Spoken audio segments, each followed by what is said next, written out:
Please, Mrs. Harmon, can I have my lunch now? The white teacher stared down at the black child. Lunch? Little black girls like you don't eat with white children. Your skin is filthy. Your race smells like welfare. Animals sit at the behavior table where you belong. She leaned closer. Your black mama was trash. That's why she's dead. Children laughed. Adults looked away. None of them noticed the man at the door. None of them imagined who that crying black girl's father really was. In 21 days, Patricia Harmon would lose everything she thought untouchable. The alarm doesn't ring at 5:15 a.m. Aaron Williams is already awake. 18 years of habit. 18 years of early mornings, cold coffee, and case files that follow him into sleep. The bedroom is still dark. Maya's side of the bed is still empty. 3 years now, and he still sleeps on his half. He moves quietly down the hallway, past Destiny's room, pauses to listen. Soft breathing. She's still asleep. Good. The kitchen smells like yesterday's coffee and the lavender soap Maya used to buy in bulk. Aaron still orders it. Can't bring himself to change. He sits at the counter.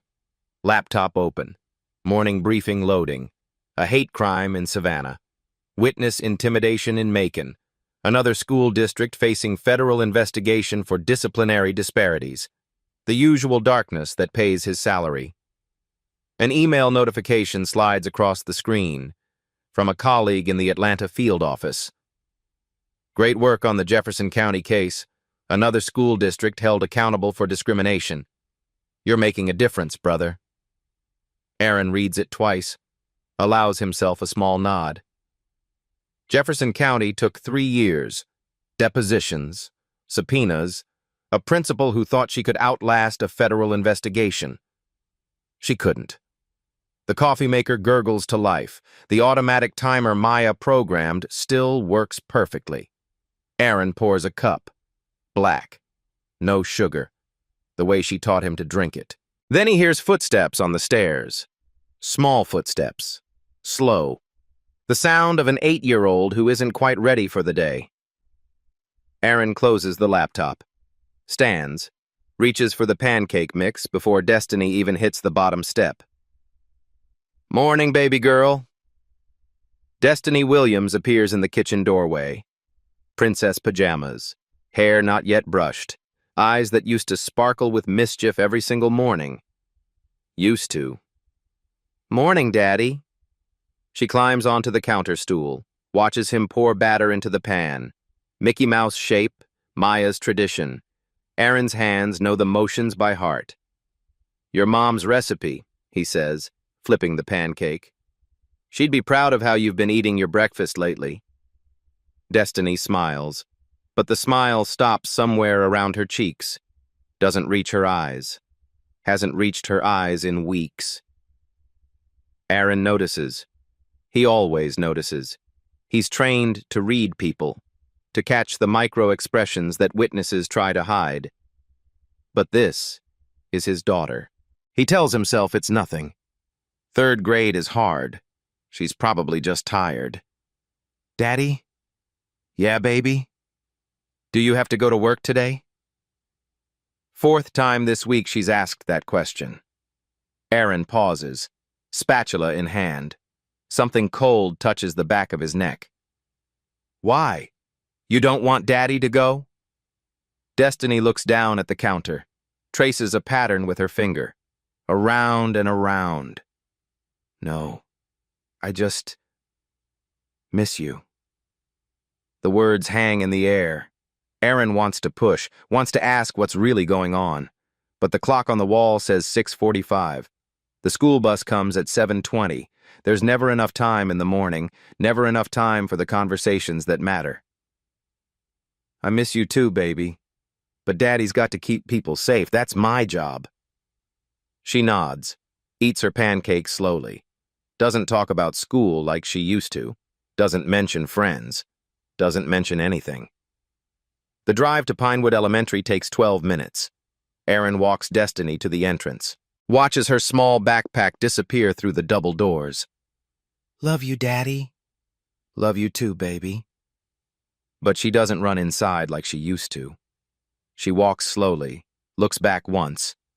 Her eyes find his through the glass. Then she's gone. Aaron stands there. The badge in his jacket pocket feels heavier than usual. 18 years protecting strangers. His own daughter is safe at school. Isn't she? Today, his afternoon meeting cancels unexpectedly. First time in weeks. He decides to surprise Destiny, bring her a sandwich from her favorite deli. He doesn't bring his badge, just a father with a lunchbox. He has no idea what he's about to walk into. 11:42 a.m. Aaron pushes open the cafeteria door. The smell hits first. Tuesday pizza, industrial cheese, chocolate milk. The particular sweetness of 200 juice boxes opened at once. Then the sound, laughter, chatter, forks scraping plastic trays. The controlled chaos of elementary school lunch period. 200 kids fill the long tables, trays clattering, voices bouncing off cinder block walls, fluorescent lights humming overhead. Normal. Completely normal. Aaron scans the room. 18 years of habit. Exit points. Supervision positions. Potential threats. And his daughter. Where is his daughter? His eyes move across the rows. Table after table of children eating, talking, living their small lives. Ponytails and sneakers and spilled milk. No Destiny. No. There. Corner of the cafeteria. As far from everyone else as physically possible. A single small table. A single chair. Separated from the nearest group by at least 15 feet of empty floor. And on that table, a sign. Behavior table. The words are printed in bold black letters. Laminated. Permanent.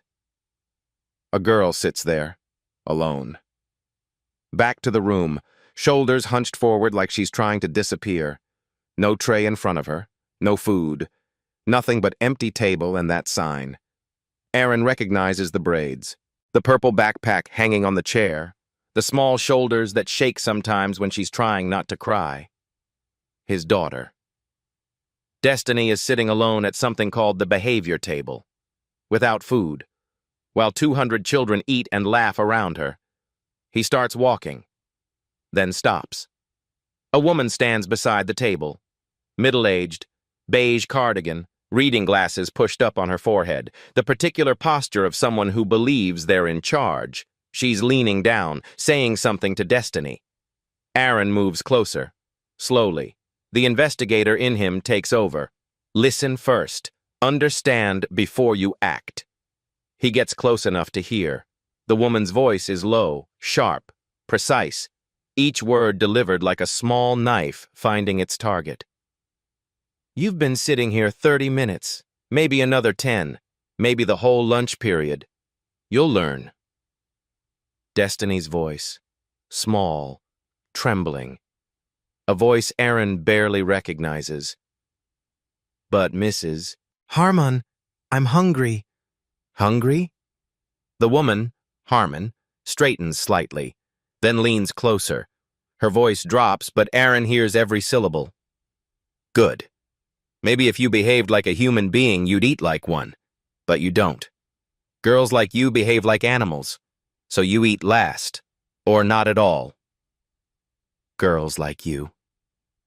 Aaron's hands close into fists. His heart rate doesn't change. It never does. 18 years of training. 18 years of controlling the rage that comes with seeing injustice. But this is different. This is his daughter. This is his baby girl. Harmon leans even closer. Her voice drops to something almost like a whisper, almost like a secret. But Aaron hears everything. Your mama should have taught you better. Oh, wait. She's not around to teach you anything anymore, is she? Silence. The cafeteria noise continues. 200 children unaware. But at this small table in the corner, time has stopped. Destiny's shoulders begin to shake. A single tear falls onto the empty table. Then another. She doesn't make a sound. Harmon stands straight, smiles. The smile of someone who believes they've won. Good. Now you sit there and think about what kind of girl you want to be. Harmon turns and sees Aaron. 1 second, 2 seconds, 3 seconds. The color drains from her face. Can I help you, sir? Aaron walks forward, each step deliberate, controlled. 18 years of interrogations, murderers, racists, the absolute worst humanity offers, and never, not once, has he had to work this hard to keep his voice level. That's my daughter. Harmon blinks. Her mouth opens, closes. Oh, she was being disruptive. This is how we... She hasn't eaten. Aaron's voice is quiet, steady. A scalpel, not a hammer. She's been sitting here 30 minutes. You called her an animal, and you mentioned her dead mother. Silence. Aaron steps past Harmon, kneels beside Destiny. Hey, baby girl, Daddy's here. Destiny looks up, eyes red, lip trembling. Daddy? She said I'm bad. Aaron pulls her close, feels her small body shake. You're not bad. You've never been bad. You hear me? Never. He looks up at Harmon, says nothing, doesn't need to. Patricia Harmon just made the biggest mistake of her 18-year career. She just doesn't know it yet. Same day. 1:30 p.m. Aaron drives Destiny home in silence. She sits in the back seat, doesn't speak, stares out the window at nothing. He calls his mother-in-law, Maya's mother, asks her to come over, doesn't explain why, can't find the words yet. Daddy has to take care of something. Destiny nods, doesn't ask questions. That silence frightens Aaron more than anything Harmon said. He drives back to Pinewood Elementary, parks in the visitor lot, signs in at the front desk. Name, Aaron Williams. Relation, father. No title, no agency, just a parent. The principal's office sits at the end of a long hallway.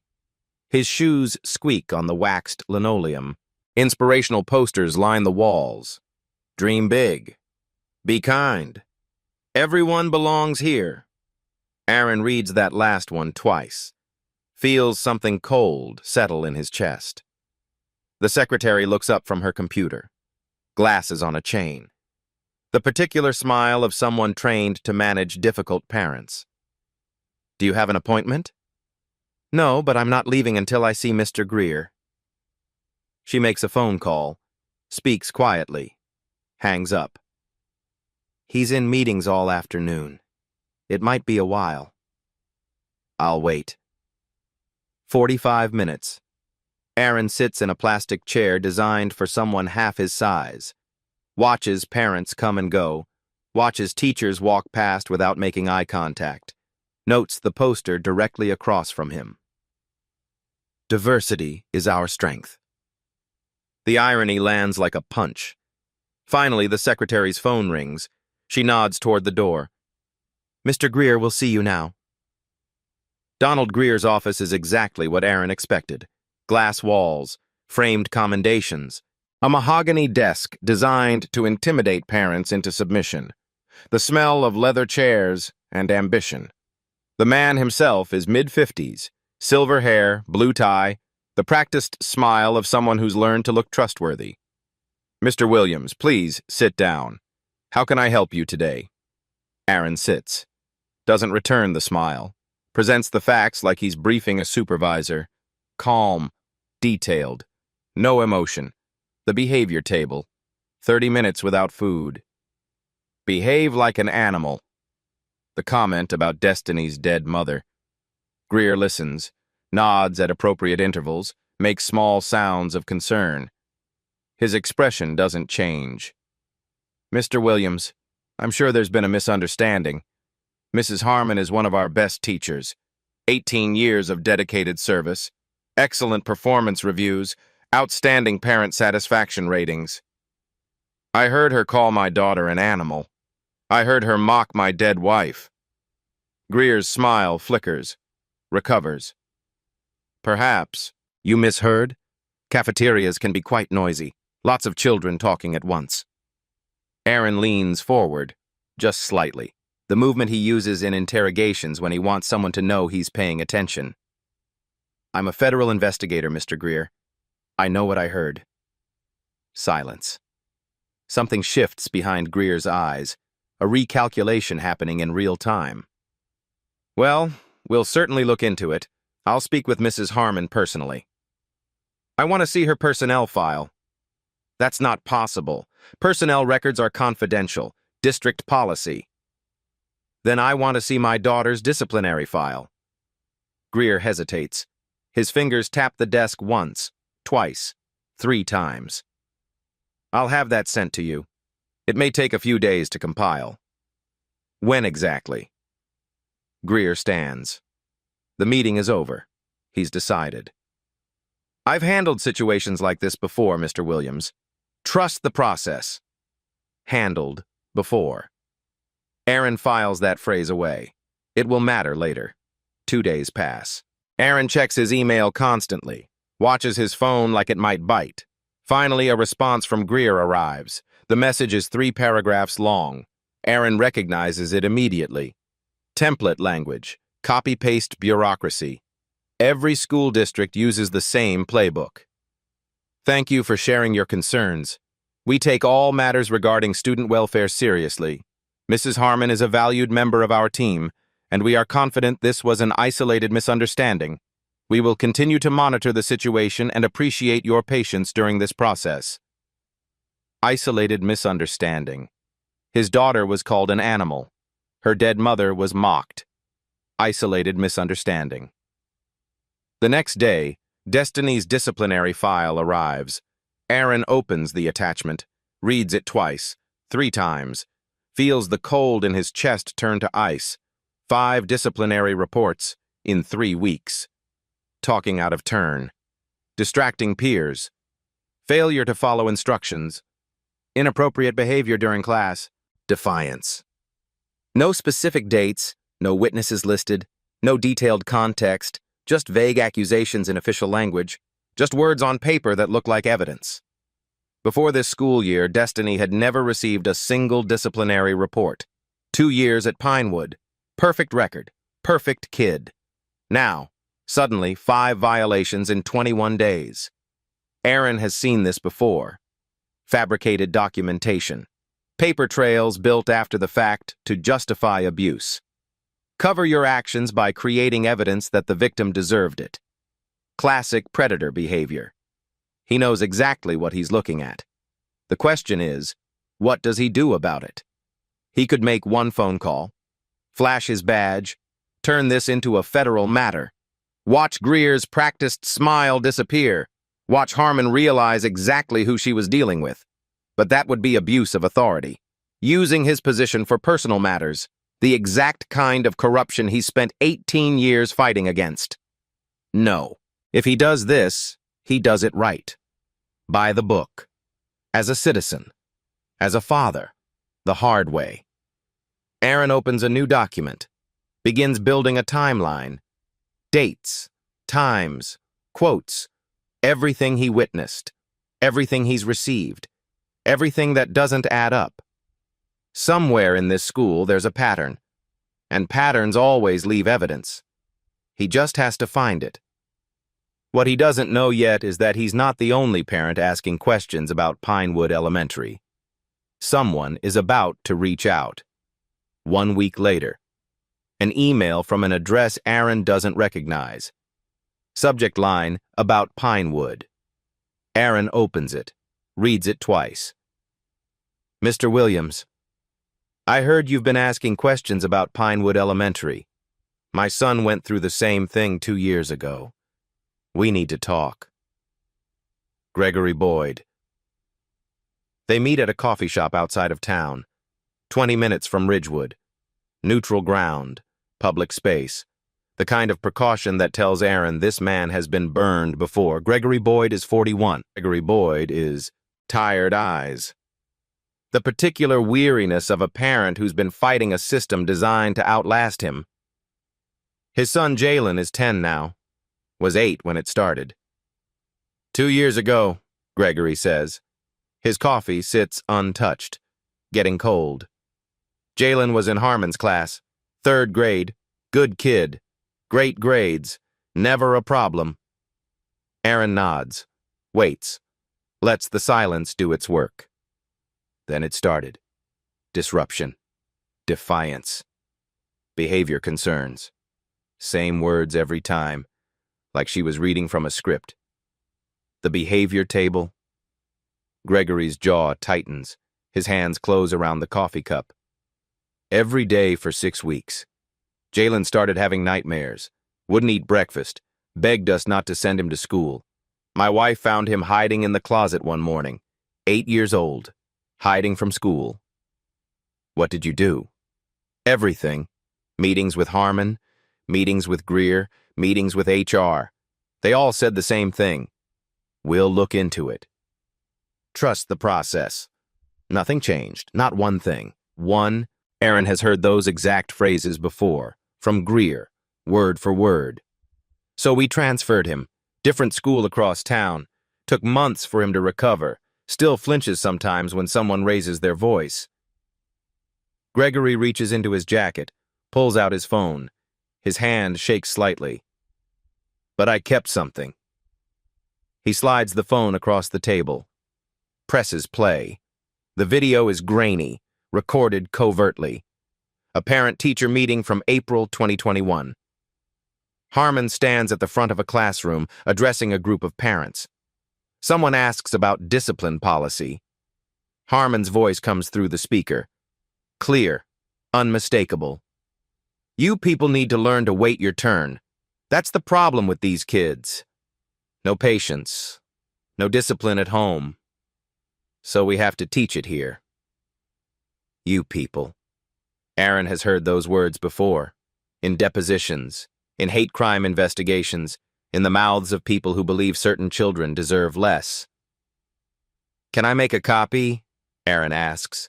Gregory shakes his head. Take the original. I've had it for 2 years, didn't know what to do with it. Didn't think anyone would believe me. Didn't think anyone would care. Why now? Gregory looks at him directly, eye to eye. Because I heard you're FBI, and because there are others, other families, other kids. They stopped talking because nobody listened. Maybe now someone will. Aaron takes the phone, examines the video metadata, timestamp clear, audio unedited, Harmon's face visible. This is admissible. This is usable. This is the beginning of something much bigger than one man's complaint. You people. Same words, same teacher. 2 years apart. Pattern confirmed. Gregory mentions one more thing before they part. There's a reporter, Evelyn Carter, Ridgewood Gazette. She's been looking into the district for months. Can't get anyone to talk on record. He pauses. Maybe now she can. Aaron has video evidence. He has a witness. He has a name. It's time to find out if anyone will listen. Evelyn Carter has been covering Ridgewood for 11 years. Education beat, school board meetings, budget disputes, bond referendums, the mundane machinery of public schooling. But she's also heard the whispers. Parents who complain and then go quiet. Teachers who transfer without explanation. A pattern that never quite comes into focus. Until now. They meet at a different coffee shop.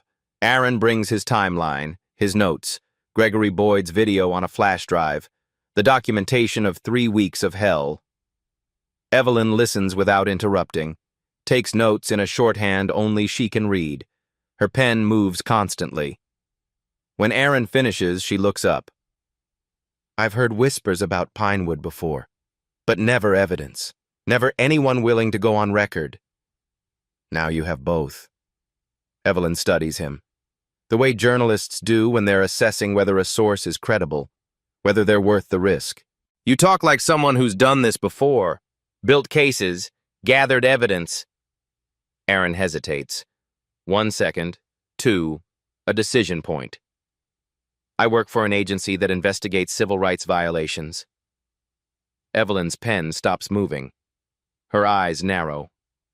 FBI? I'm not here as an agent. I'm here as a father. Everything I'm giving you came through public channels. FOIA requests, witness interviews, nothing I couldn't have obtained as a private citizen. She considers this, then nods slowly. That makes this more powerful, not less. A federal agent whose own daughter was targeted, and he still played by the rules. The investigation begins the next morning. Aaron teaches Evelyn what he knows. FOIA requests under the Georgia Open Records Act, document preservation requirements, timeline construction, chain of evidence protocols, the building blocks of a case that can't be dismissed. You're teaching me how to build a prosecution, she observes one afternoon. I'm teaching you how to build a story that holds up, facts that can't be denied, evidence that speaks for itself. 2 weeks later, the FOIA response arrives. Evelyn spreads the documents across her kitchen table. 3 years of disciplinary data for Ridgewood Unified School District. Every suspension, every referral, every behavior incident. Thousands of entries in neat spreadsheet rows. Aaron runs the numbers, feels his stomach drop. Total student population, 4,200. Students of color, 29% of enrollment. Students of color receiving disciplinary action, 72% of all discipline cases. He reads the figure again, checks his math. The number doesn't change. This isn't just Pinewood, Aaron says quietly. This is the entire district. But Pinewood is the worst. And Patricia Harmon is the worst of the worst. District average for disciplinary actions against students of color, 15% of classroom populations annually. Harmon's classroom, 62%. 4 times the average, year after year after year. Re-engagement number 1. What you're about to hear next made national headlines. But first, there's something the school district tried very hard to hide. The next piece arrives from an unexpected source. An IT employee at the district office. Anonymous. Nervous. Willing to share exactly one thing before disappearing back into the bureaucracy. An email. Internal correspondence. Patricia Harmon to Donald Greer. March 2023. Donald, I know you said to document everything carefully. I am. These kids behave like animals half the time. Someone has to teach them their place. Their parents certainly won't. Behave like animals. There it is again. Written down.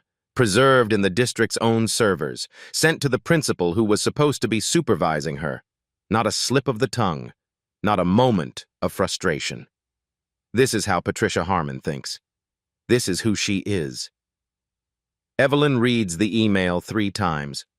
Her face goes pale. She put it in writing. She actually put it in writing. People who believe they're untouchable always do, Aaron says. They never think anyone will look. More witnesses emerge. Word spreads through the community. A father is asking questions. A reporter is listening. For the first time in years, someone might actually care. Sandra Cole contacts Evelyn through the newspaper's tip line. Her voice shakes on the phone. Her daughter Mia was in Harmon's class in 2021. Same year as Jalen Boyd. Same pattern. Same behavior table. Same vague disciplinary reports appearing out of nowhere. Same requests to trust the process. Sandra complained to Greer. Met with Linda Thornton in HR. Received the same response everyone else received. We'll look into it. Trust the process. We appreciate your patience. Nothing changed. Mia transferred schools, started over. Sandra never heard another word from the district. No follow-up, no resolution. Just silence. I thought it was just us, Sandra says during her interview with Evelyn. I thought maybe Mia really was the problem. Maybe I was being too sensitive. That's what they made me believe. Aaron recognizes the pattern: isolation, self-doubt, the victim blaming themselves, classic institutional abuse. How many? Evelyn asks Aaron after Sandra's interview concludes. How many kids went through this? Aaron counts. Destiny, Jalen, Mia. 3 children they know about. 3 families willing to speak. In 3 years of data, there are dozens of similar cases. Children who suddenly became problem students. Children whose records changed overnight. Children who left Pinewood and never looked back. We're just seeing the ones who survived, Aaron says. Who knows how many didn't? Evelyn mentions something else. A rumor she's heard before. A meeting in 2019. Something about a complaint that got buried. I keep hitting walls, she says. Everyone who was there has either left the district or won't talk. But I know something happened. Aaron files this away. 2019. 4 years ago. If there was a pattern back then, there might be documentation, meeting minutes, personnel files, something official. He just has to find someone willing to share it. For now, they have enough. Video evidence, email evidence, statistical evidence, witness testimony from 3 separate families spanning 3 separate years. Evelyn begins writing. The story will take another 2 weeks to finalize.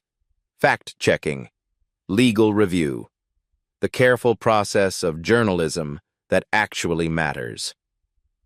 Aaron goes home, finds Destiny at the kitchen table drawing with crayons. What are you making, baby? She holds up the paper, a picture of a family, mother, father, daughter, standing in front of a house. The sun is shining. Everyone is smiling. That's us, she says. Before. Before. The word hits Aaron like a physical blow. Before Maya died. Before Harmon. Before Destiny learned that the world isn't always fair. It's beautiful, he manages. Destiny goes back to drawing. Doesn't ask about school. Doesn't ask about anything at all. Aaron watches her. The weight of what he's doing and what it might cost settles on his shoulders like a physical burden. He's not just building a case anymore. He's painting a target on his back, and the school district is about to fire back. 2 weeks of silence. Evelyn works on her story. Aaron continues gathering evidence. Destiny goes to school each day and comes home each night, quieter than before. The house feels heavier somehow. Waiting. Then the letter arrives. Certified mail. Return receipt requested. The envelope is thick. Official. From the law firm of Barrett and Associates. Counsel for Ridgewood Unified School District. Aaron reads it standing in his kitchen. The legal language is familiar. He's seen hundreds of similar letters in his career. Usually, he's the one who prompted them. We are deeply concerned about potential abuse of federal authority by Mr. Aaron Williams, an employee of the Federal Bureau of Investigation. Any further contact with school personnel may constitute harassment and will be reported to appropriate federal oversight bodies. The district reserves all legal rights and remedies against Mr. Williams personally and professionally. They know. Someone told them who he is. Someone decided to fight back. The phone rings the next morning. His supervisor, special agent in charge of the Atlanta field office. Aaron, my office. Now. The drive downtown feels longer than usual. The badge in his pocket feels heavier. 18 years of service. 18 years of doing everything right. And now this. The SAC's name is Mitchell. Good man. Fair. They've worked together for 6 years, closed cases together, built trust. I got a call, Mitchell says. His office door is closed, blinds drawn. This is off the record. From a school district's attorney. They're alleging you used your federal position to intimidate school staff. Aaron keeps his voice level, the way he's trained himself over 18 years. I never identified myself as FBI, never showed my badge, never made any threat, implicit or explicit. I attended meetings as a parent, requested public records through official channels. Nothing more. Mitchell nods. He's seen the type of people who abuse their authority. Aaron isn't one of them. I believe you, but this needs to stay clean. Completely clean. Any hint of impropriety and internal affairs opens a file. You know how this works. Aaron knows. 18 years of knowing. You pulled FOIA data, Mitchell continues, through public channels, all above board. I've reviewed it. Yes, sir. Mitchell leans back. Off the record now, speaking as a colleague, not a supervisor. If even half of what's in that data is true, that school has a serious problem. But you can't be the one to fix it. Not officially. Not as a federal agent. I understand. Then be careful and be smart. Don't give them ammunition. Aaron leaves the office, drives home in silence. The radio stays off. That evening, his phone rings. Gregory Boyd. They found out I talked to you. Gregory's voice is tight, controlled, the voice of a man who's scared. My wife got a call from someone claiming to be a concerned parent. Said if we get involved in whatever you're doing, they'll sue us for defamation, bankrupt us. Aaron closes his eyes, feels the walls closing in. I'm sorry, Greg. I never wanted. I know. I know you didn't.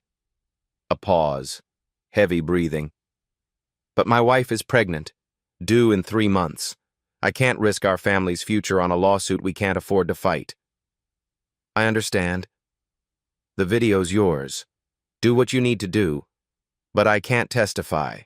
I can't be publicly connected to whatever comes next. I'm sorry. The line goes dead. Aaron sits in the dark. His most important witness just disappeared. The one person who could corroborate the pattern from 2 years ago. Gone. At school, things change. Destiny reports that Mrs. Harmon is really nice now. No more behavior table. No more comments. The performance of a teacher who knows she's being watched. But there's something else. The other kids don't talk to me anymore, Daddy. They say I got Mrs. Harmon in trouble. They say I'm a snitch. Social isolation, a different kind of punishment, one that doesn't leave a paper trail. The district releases a public statement the following day. Evelyn sends it to Aaron with a single word. Wow. The Ridgewood Unified School District is aware of allegations made by a parent. We are also aware that this parent may have attempted to leverage his federal position improperly. We are reviewing all aspects of this situation and remain committed to the well-being of all students. Right of reply, the district's statement represents their official position on the matter at that time. They declined requests for additional comment. Leverage his federal position. They're not defending Harmon. They're attacking Aaron, making him the story instead of the abuse. Evelyn calls that night. They're trying to flip the narrative, make you the villain, distract from what actually happened. I know. We need to move faster before they bury this completely. Aaron agrees, but he also knows the truth.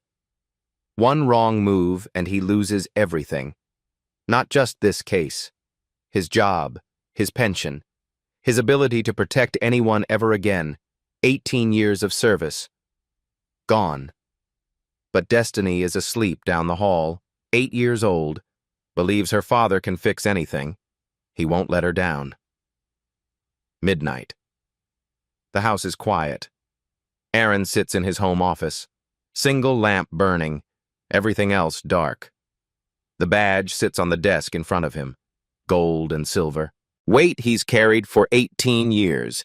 He picks it up, turns it over in his hands, feels the edges. The familiar contours. 18 years. Hundreds of cases. Thousands of hours fighting for people who couldn't fight for themselves. nights away from home, missed birthdays, missed anniversaries. All of it leading to this moment. And now he might lose it all. Because a teacher called his daughter an animal. Because a principal chose to protect that teacher. Because a system decided one man's career was more dangerous than one child's suffering. The photograph sits next to the lamp. Wedding day. Maya's smile. The white dress she spent 3 months choosing. The way she looked at him like he could solve any problem, defeat any enemy, make everything right. "You'd know what to do," he says to the photograph, to the empty room. "You always did. You always knew." Silence. The house settles.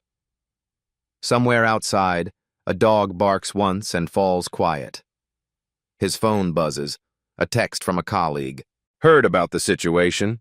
Everyone knows you didn't do anything wrong, but watch your back. Politics." Politics. His daughter was starved and humiliated. Her dead mother was mocked by a woman paid to protect her. And this is politics. Aaron sets the phone face down, rubs his eyes, feels the exhaustion in his bones. He could walk away, file the evidence, hand everything to Evelyn, let the story run its course without him, protect his career, protect his pension, be the smart, careful federal agent he's always been. Footsteps in the hallway. Small.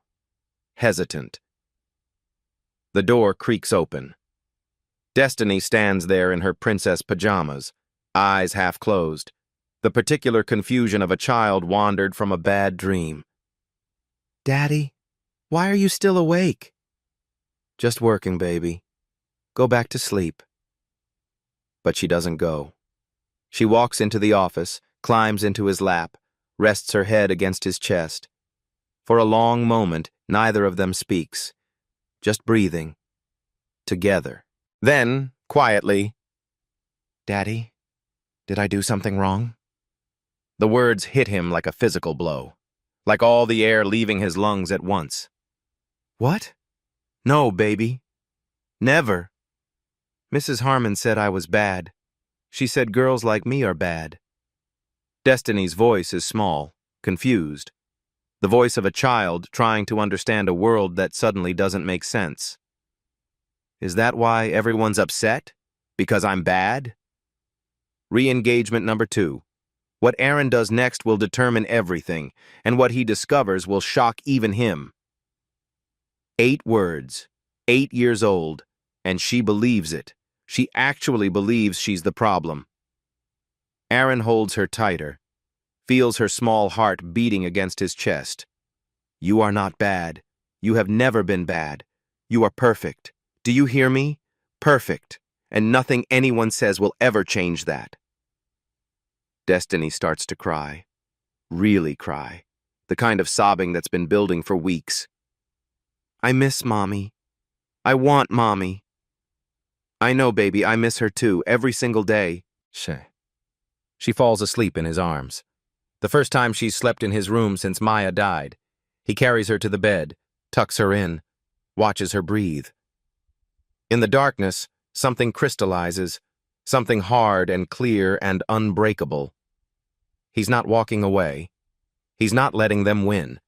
He's not teaching his daughter that staying quiet is safer than speaking truth. Whatever it costs, he's seeing this through. Morning comes, gray light through the curtains. Aaron hasn't slept. His phone shows one new email. From Evelyn Carter. Subject line, "Don't give up, I found something." He opens it, and everything changes. Evelyn's email contains 3 words that change everything. Story goes live Friday. Aaron reads the attached draft. Front page, above the fold. The kind of placement that means the editors believe. The table in the corner. How one school isolates its students. The article doesn't name Aaron, doesn't name Destiny, protects them while exposing the pattern. Multiple families.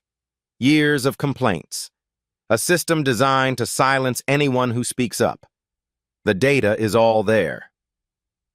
FOIA numbers, redacted emails, quotes from parents who asked to remain anonymous for fear of retaliation. It publishes Friday morning at 6 a.m. By noon, it has 40,000 shares. By evening, local news picks it up, then state news, then a mention on a national education podcast. The story spreads the way stories do when they touch something true, something people recognize in their own lives. Within 48 hours, a Facebook group appears. Ridgewood Parents for Accountability. 200 members the first day, 500 by the end of the week. Parents who thought they were alone discovering they never were. Aaron is invited to join. He accepts. Reads the posts late at night, parent after parent, story after story. Children who changed overnight. Children who stopped eating breakfast. Children who begged not to go to school. Years of silence breaking all at once. He isn't alone, was never alone. They were just too afraid to speak. Then the lawyers get involved. Terrence Moore, civil rights attorney, 45 years old, has sued 2 Georgia school districts for discrimination in the past decade, won both. The kind of lawyer who chooses his cases carefully. He contacts Aaron directly. I've been watching Ridgewood for years, never had enough evidence to move forward. Now I do. They meet at Moore's office, downtown Atlanta, walls lined with framed newspaper articles, verdicts, settlements, the documented history of a man who fights and wins. Moore reviews everything, the video, the emails, the FOIA data, the witness statements. This is solid, he says finally. More than solid. This is a clear pattern of deliberate discrimination and institutional cover-up. There's a complication, Aaron says. I'm FBI. They're trying to use that against me, claim I abused my position. Moore smiles. The smile of a lawyer who's seen every trick in the book. That actually helps our case. If they're willing to go after a federal agent to protect a teacher who calls children animals, imagine what they've done to regular parents who can't fight back. The arrogance is the evidence. Pro bono representation. Moore will take the case without payment. Some fights are about more than money, he says. There's more news. 2 former Pinewood employees have reached out, willing to talk. One of them is a teacher named Rachel Simmons. Quit in 2022. Has been waiting for someone to ask the right questions. I have something you need to see, she tells Evelyn. Something that proves this goes back much further than anyone knows. The silence is breaking. After years of fear, years of isolation, people are finally ready to speak. But Moore needs one more thing, something definitive, something that proves the cover-up went all the way to the top. Rachel Simmons taught 4th grade at Pinewood from 2018 to 2022. Good evaluations. Well liked by students and parents. The kind of teacher who entered the profession to make a difference. She quit because she couldn't watch anymore. They meet at her apartment. Modest, clean, plants on the windowsill. The home of someone who chose conscience over career advancement. I read the article, Rachel says. Her hands wrap around a coffee mug she doesn't drink from. Couldn't stay quiet anymore. Not after seeing what those families went through. Not after knowing what I know. She has documentation. 4 years of notes, dates, names, observations she made and never shared because she didn't think anyone would believe her. The behavior table wasn't new. It started in 2018, maybe earlier. It was Harmon's thing, Rachel explains. Everyone knew. The other teachers, the aides, Greer. Nobody said anything because Harmon had been there forever. She had protection, tenure, connections. How many children? Aaron asks. Rachel closes her eyes, counting, remembering. At least 15 that I know about, during the 4 years I was there. She opens her eyes, looks directly at Aaron. All of them were black, every single one. 15 children, 4 years, 1 teacher, and nobody stopped her. Rachel raised concerns once, went to Greer directly, described what she'd witnessed, asked him to intervene. He told me to mind my own classroom, said Harmon had her methods and they worked for her students, said some kids need firmer discipline than others. That's a direct quote. She hands over a folder. Photocopies, handwritten notes, a paper trail that survived because one person decided it mattered. Terrence Moore files an expanded FOIA request, internal meeting minutes, personnel decisions, anything related to disciplinary policies. The district fights it, claims exemptions, drags out the process. But another source emerges. A retired administrative assistant, kept hard copies of everything, didn't trust computers. She provides one document, a single page that changes everything. Minutes from a closed meeting. May 2019. 4 years before Destiny sat at the behavior table, a parent complained about Patricia Harmon, used words like racial comments and inappropriate treatment of students. Greer chaired the meeting.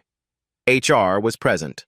The decision: internal counseling for Mrs. Harmon. No formal record. Matter closed. Aaron reads the document. Something doesn't look right.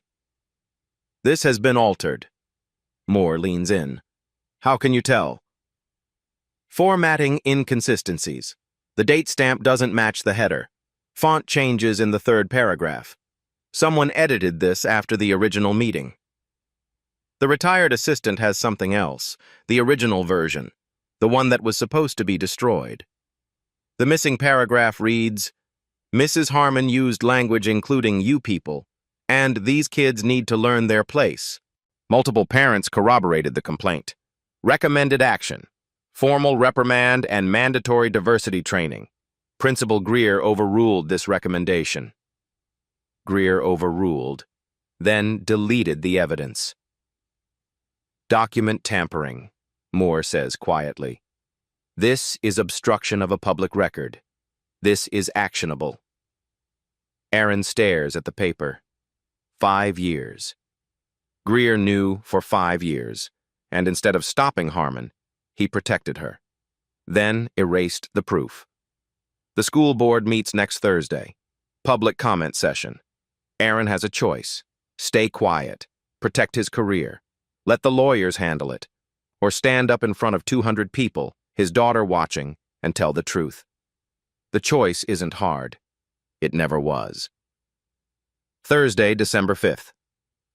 7:00 p.m. Ridgewood Unified School Board meeting. The room is standing room only. 200 people packed into a space designed for half that many. Plastic chairs, fluorescent lights. The particular tension of a community that knows something is about to break. News cameras line the back wall. 3 local stations, one from Atlanta. Evelyn's second article dropped this morning. 5 years of silence, the documents Ridgewood tried to hide. Aaron signs up for public comment. Name: Aaron Williams. Occupation: blank. Just a parent. Just a citizen. When his name is called, the room goes quiet. 200 people holding their breath. He walks to the microphone. Steady. Calm. Destiny sits in the front row with her grandmother, 8 years old, watching her father. Aaron looks at his daughter, then at the board. 5 faces behind a long table. Helen Foster, the chair, watches him carefully. My name is Aaron Williams. I'm Destiny's father. That's the only title that matters tonight. He presents the timeline, the behavior table, the 30 minutes without food, the words, behave like an animal, the comment about his daughter's dead mother. He presents the video, the emails, the FOIA data, the altered meeting minutes from 2019. My daughter sat at something called a behavior table for 3 weeks, alone, hungry. She was told she behaved like an animal. She was mocked about her dead mother. She is 8 years old. Silence. Absolute silence. The hum of fluorescent lights. I've spent 18 years investigating institutions that fail the people they're supposed to protect. I never thought I'd have to investigate my daughter's school. Patricia Harmon sits in the back row, stone-faced, a lawyer beside her whispering. Right of reply. Attorney for Mrs. Harmon read a prepared statement. Mrs. Harmon categorically denies these allegations. She exercises her right to remain silent pending any investigation. Donald Greer is absent. Personal reasons. Other parents speak. Sandra Cole, 3 more families from the Facebook group. Gregory Boyd sends a written statement read aloud by Terrence Moore. His voice is there even if he couldn't be. Rachel Simmons takes the microphone. Former teacher, 4 years of witness. I saw it happen to at least 15 children. I reported it to administration. Nothing changed. I quit because I couldn't watch anymore. 90 minutes of testimony, 90 minutes of truth. Helen Foster speaks last. Her voice is steady, measured. Given the seriousness of these allegations, the evidence of potential document alteration, and the number of families affected, I am calling for an independent investigation by an outside firm, effective immediately. The room explodes. Applause, tears, strangers hugging. Aaron doesn't move. He looks at Destiny. She's smiling, really smiling, for the first time in weeks. He walks to her, kneels down. She throws her arms around his neck. You did it, Daddy. He holds her tight. We did it, baby. Together. 1 week later. Patricia Harmon is placed on administrative leave, paid, pending investigation. Her 18-year career suspended with 3 words in an official letter. Donald Greer resigns. Personal reasons. The investigation into document tampering continues separately. His office is cleaned out by Monday. Linda Thornton transfers to a different position, away from personnel decisions, away from complaints. FBI Internal Affairs clears Aaron Williams. No evidence of abuse of federal authority. His supervisor calls him into the office one last time. You did it the right way. I'm proud of you. 2 weeks after the board meeting, Aaron returns to Pinewood Elementary, stands outside the cafeteria window, watches. Destiny walks through the doors, pauses for a moment at the corner where the behavior table used to be. It's gone. Just empty floor now. Empty space where a sign used to tell a child she didn't belong. She keeps walking. Toward the middle of the room. Toward the other children. Mia Cole waves from a table. Destiny! Over here!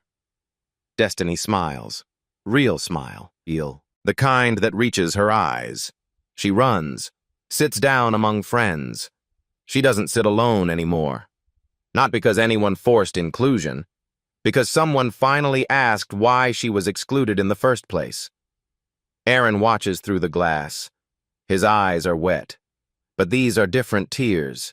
The investigation is ongoing. The fight isn't over. Patterns this deep don't disappear overnight. But today, one little girl sits with her friends. And that's where change begins. She was never the problem. The silence was. If you know a child sitting alone, be the one who asks why. If this story moved you, share it. Subscribe. Because stories like Destiny's happen every day. They need to be told. They need to be heard.